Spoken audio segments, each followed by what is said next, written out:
জমিদার বাবু, জমিদার বাবু, ভিতরে আসবো? আমি মির্জা বিবি।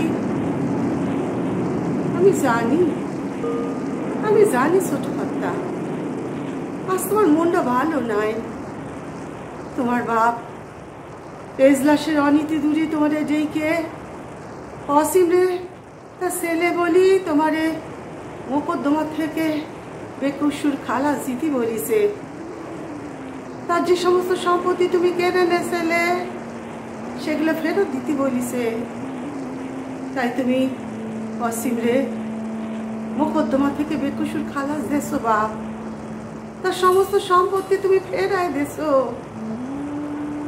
কিন্তু তোমার বাপের এই পদস্খলন তুমি কিছুতেই মেনে নিতে পারতেছ না।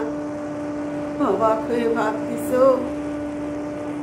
তোমার ধর্মনিষ্ঠ সভ্যত্যাগী বাপের সাথে এই যবনির ঘনিষ্ঠ সম্পর্কের পরিণতি অসীমতি, যারে তোমার ভাই বলে মেনে নিতে হচ্ছে, তোমার পক্ষে বড় লজ্জার অসম্মানের।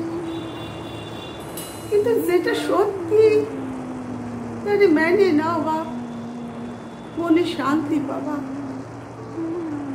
তবে তোমারে এটুকু বলবো, সংসারের জটিল তত্ত্ব তোমার মাথায় ঢোকার কথা নয়।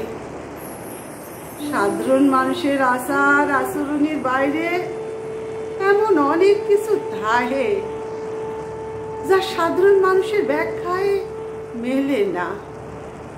তুমি আরো বড় হও, সেদিন বুঝতে পারবা কেন তোমার বাপ এমন একটি কাজ করতে বাধ্য হয়েছিল।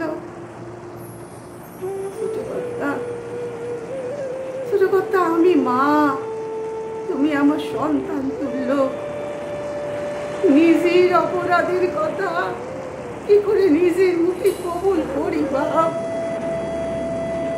তবে তোমারে আমি কথা দিচ্ছি,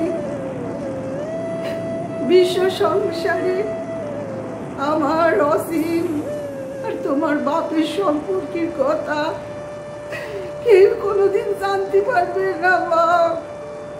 তুমি নিশ্চিন্তে তোমার জমিদারি সামলাও বাপ, তুমি নিশ্চিন্তে তোমার জমিদারি সামলাও।